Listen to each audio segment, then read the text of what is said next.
Hello students, welcome back in your science class. I am Neha Verma and today we shall discuss about interaction between magnetic poles, magnet compass, the earth a big magnet, magnetic field and lines of force, and magnetic force can pass through a non-magnetic materials. So let's start with interaction between magnetic poles. Students, we have studied yesterday कि जब जो कोई भी magnet होती है उसके दो and magnetic के पोल्स किसी भी मैग्नेट के पोल्स कहलाते हैं। ठीक है, जैसे फॉर एग्जांपल हमारे पास सपोज कीजिए कि एक मैग्नेट है तो इसके ये दो एंड इसके क्या कहलाएंगे, पोल्स। अब अगर हम बात करें इंटरेक्शन, मैग्नेटिक पोल्स के इंटरेक्शन की बात करते हैं, तब स्टूडेंट्स किसी भी मैग्नेट के जो लाइक पोल्स होते हैं, लाइक पोल्स मतलब एक जैसे पोल, सपोज कीजिए ये नॉर्थ पोल है एंड ये साउथ पोल है। ठीक है, ऐसे हमने एक और मैग्नेट ली, इस मैग्नेट का ये नॉर्थ पोल है, ये साउथ पोल है। तो जब लाइक पोल्स मतलब नॉर्थ नॉर्थ को एक साथ लाया जाता है तब वे एक दूसरे को रिपल करते हैं। रिपल मतलब एक दूसरे से दूर जाते हैं। एंड जब हम ऑपोजिट पोल्स को एक दूसरे के पास लाते हैं, जैसे ये नॉर्थ है एंड ये इसका साउथ पोल है, तो जब हम ये इसकी तरफ लाने की कोशिश करते हैं तो ये इससे चिपक जाता है। ठीक है, तो यही है इंटरेक्शन बिटवीन मैग्नेटिक पोल्स कि when two like poles of a magnet are brought together और placed face to face they repel each other. कि जब किसी भी मैग्नेट के लाइक पोल्स को हम पास में लाते हैं, उनको एक साथ रखते हैं, तब वे एक दूसरे को रिपल करते हैं। North pole of a magnet will repel the north pole of other magnet.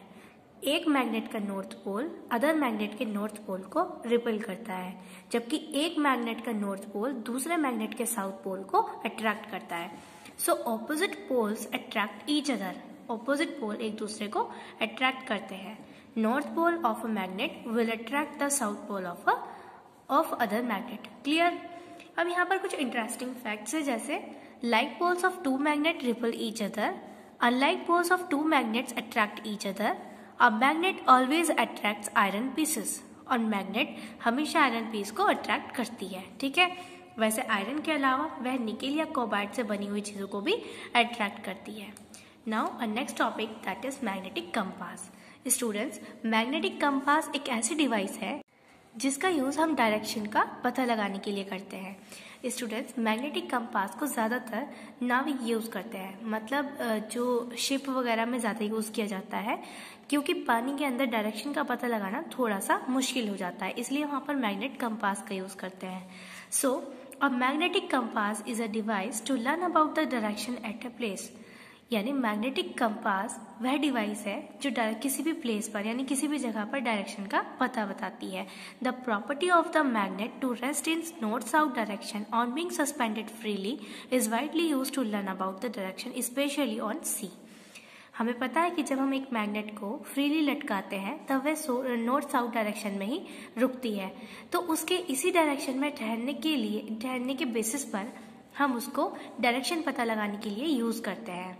So it is widely used to learn about the direction especially on sea। ज्यादातर समुद्र में हम इसका यूज करते हैं। At rest, the magnetic needle of the compass points to north-south direction. Normally, the end of the magnetic needle facing north is pointed right, which helps in learning about the direction at a glance। मतलब क्या होता है कि जब कोई भी magnet rest पे होता है तो जो मैग्नेटिक नीडल है वो उसकी नॉर्थ एंड साउथ डायरेक्शन पर ही रुकी हुई होती है। तो normally the end of magnetic needle facing north is pointed red, और नॉर्थ डायरेक्शन में वह रेड होती है जो हमारी हेल्प करता है किसमें, learning about the direction at a glance. So students, it was about the magnetic compass. Now we shall study about the earth a big magnet. Students, जो हमारी पृथ्वी, जिस पृथ्वी पर हम रहते हैं, उस पृथ्वी को एक बड़ा मैग्नेट माना गया है, बहुत बड़ा मैग्नेट माना गया है, जो न केवल मैग्नेटिक सब्सटेंसेस को अपनी ओर अट्रैक्ट करती है बल्कि बहुत से नॉन मैग्नेटिक सब्सटेंसेस को भी अपनी तरफ अट्रैक्ट करती है। एक बार मैग्नेट में और अर्थ में यही फर्क है, अर्थ भी एक मैग्नेट की तरह काम करती है और बार मैग्नेट भी। बार मैग्नेटिक केवल मैग्नेटिक मटेरियल्स को अपनी तरफ अट्रैक्ट करती है, जबकि ये नॉन मैग्नेटिक मटेरियल को भी अपनी तरफ अट्रैक्ट करती है। So in the year 1600, Sir William Gilbert suggested that the earth is a Gantt magnet and this helps an iron magnet to lie in north-south direction when suspended freely। It means कि बहुत time पहले sir William Gilbert ने suggest किया था कि अर्थ बहुत बड़ी magnet है एंड यही किसी भी आयरन मैग्नेट के नॉर्थ एंड साउथ डायरेक्शन में ठहरने के लिए हेल्प करता है। मतलब जब हम किसी भी मैग्नेट को फ्रीली सस्पेंड करते हैं, फ्रीली लटकाते हैं, तो वह नॉर्थ साउथ डायरेक्शन में रुकता है। Okay, so the imaginary magnet inside the earth is believed to be lying in the direction of geographic north south direction. मतलब जो मैग्नेट किसी भी अर्थ के अंदर इमेजिनरी मैग्नेट, उसको ये माना जाता है कि वह नॉर्थ साउथ डायरेक्शन में ही लाई करती है। The earth's magnet runs from north to south pole and its magnetic pole towards the south behaves as south pole, north pole। मतलब कि ऐसा माना जाता है कि जो अर्थ की मैग्नेट है वह नॉर्थ से साउथ पोल की तरफ रन करती है, की तरफ मूव करती है। ओके, एंड उसका मैग्नेटिक पोल जो साउथ की तरफ होता है वह नॉर्थ पोल की तरह एक्ट करता है, और जो नॉर्थ की तरफ होता है वह साउथ पोल की तरह एक्ट करता है। So the result is that a bar magnet suspended freely on earth surface comes to lie at rest in north south direction. यही कारण है कि जब हम बार मैग्नेट को फ्रीली सस्पेंड करते हैं, फ्रीली लटकाते हैं, तब वह नॉर्थ या साउथ डायरेक्शन में रुकती है। The north pole of the magnet is attracted towards the south pole of the earth's magnet and the south pole of the magnet is attracted to the north pole of the earth's magnet। It means कि magnet का जो north pole होता है वह हमेशा south pole की ओर attract करता है, अर्थ मैग्नेट की साउथ पोल की तरफ अट्रैक्ट करता है, एंड जो मैग्नेट का साउथ पोल होता है वह अर्थ मैग्नेट के नॉर्थ पोल की तरफ अट्रैक्ट करता है। ओके, सो यही कुछ प्रॉपर्टी है जो हम अर्थ मैग्नेटिज्म में देखते हैं। Okay, so it was about the earth as a big magnet. Our next topic is magnetic field and lines of force। Students, we have studied yesterday कि मैग्नेटिक फील्ड यानी जब किसी मैग्नेट को किसी दूसरे मैग्नेट के पास लाया जाता है तो वह कुछ दूरी पहले ही एक दूसरे को अट्रैक्ट करना शुरू कर देते हैं। यानी किसी एक मैग्नेट का नॉर्थ पोल किसी दूसरे मैग्नेट के साउथ पोल को किसी थोड़ी डिस्टेंस पर ही अट्रैक्ट करना शुरू कर देता है। ठीक है, इट मीन्स कि हम ये मानते हैं कि जो मैग्नेट है उसके कुछ डिस्टेंस पर ही क्या हो रहा है, मैग्नेटिक फील्ड जनरेट होना शुरू हो जाता है।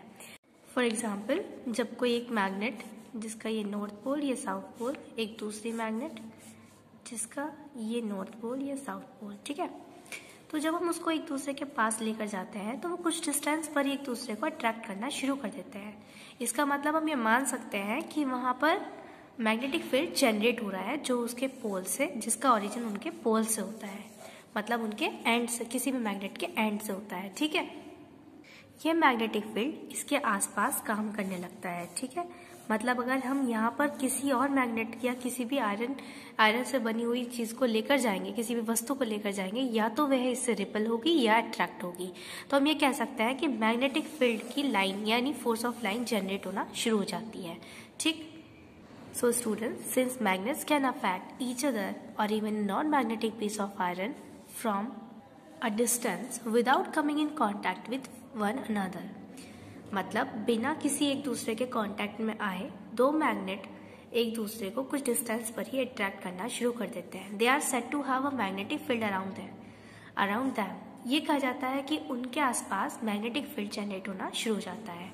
The magnetic field originating from the poles extend around the magnet. Magnetic field का ओरिजिन यानी मैग्नेटिक फील्ड उनके पोल्स से ओरिजिनेट होना शुरू हो जाता है जो कुछ डिस्टेंस पर फैले हुए रहता है। यानी जैसे यहाँ पर इनके ओरिजिन पर, इनके एंड पर मैग्नेटिक फील्ड जनरेट हुआ जो कुछ डिस्टेंस तक रहेगा। When another magnet is placed in this field, it is either attracted or repelled। और जब हम किसी दूसरे मैग्नेट को इस फील्ड के पास लेकर जाते हैं तब वह या तो इससे रिपल होता है या फिर इसकी तरफ अट्रैक्ट हो जाता है। तो students, it was about the magnetic field and line of force। okay, and the last topic of today's class is magnetic force can pass through a non-magnetic material। मतलब मैग्नेटिक फोर्स को किसी non magnetic material के through भी पास किया जा सकता है। इसके लिए हम एक एग्जाम्पल ले सकते हैं, एक एक्टिविटी कर सकते हैं। सपोज कीजिए हमारे पास एक कार्डबोर्ड शीट है, ठीक है, ये कार्डबोर्ड शीट जो हमने किसी चीज पर रखी हुई है। तो स्टूडेंट्स, हम क्या करेंगे, हमने नीचे से मैग्नेट ली है, होर्स शू मैग्नेट हम यूज कर रहे हैं। हम इसके एंड पर क्या कर देते हैं, कोई आयरन नेल है यानी कील है, उसको हम इससे चिपका देते हैं। अब बीच में हालांकि क्या है, एक कार्डबोर्ड शीट है जो कि नॉन मैग्नेटिक मटेरियल है, ये मैग्नेटिक मटेरियल नहीं है, बट फिर भी जब हम इसको किसी नॉन मैग्नेटिक मटेरियल के थ्रू पास करते हैं तो ये जो आयरन नेल है इससे चिपकी हुई रहती है और इसके थ्रू पास हो जाती है। ठीक है, मतलब जैसे जैसे हम इसको आगे की तरफ लेकर जाएंगे तो वह भी आगे की तरफ मूव करेगी। क्लियर? तो यही है। So magnetic force can pass through a non magnetic material. It means कि मैग्नेटिक फोर्स को किसी नॉन मैग्नेटिक मटेरियल के थ्रू भी पास किया जा सकता है। Magnetic force in a magnetic field around a magnet is not seen. Student, किसी भी मैग्नेट के जो आसपास मैग्नेटिक फील्ड जनरेट होता है, हम उसमें किसी मैग्नेटिक फोर्स को देख नहीं सकते, but the presence of magnetic force can only be tested and traced with the help of iron filing. लेकिन फिर भी हम मैग्नेटिक फोर्स के प्रेजेंस का पता लगा सकते हैं किसी भी आयरन फाइलिंग। आयरन फिलिंग्स मतलब कि कोई भी लोहे की चीज़ें हैं जिनसे हम उसको ट्रेस कर कर आयरन मैग्नेटिक फोर्स का पता लगा सकते हैं। Okay, so students, keep it here for today, and in the next class we shall continue from here. So till then, keep revising. Bye bye, take care.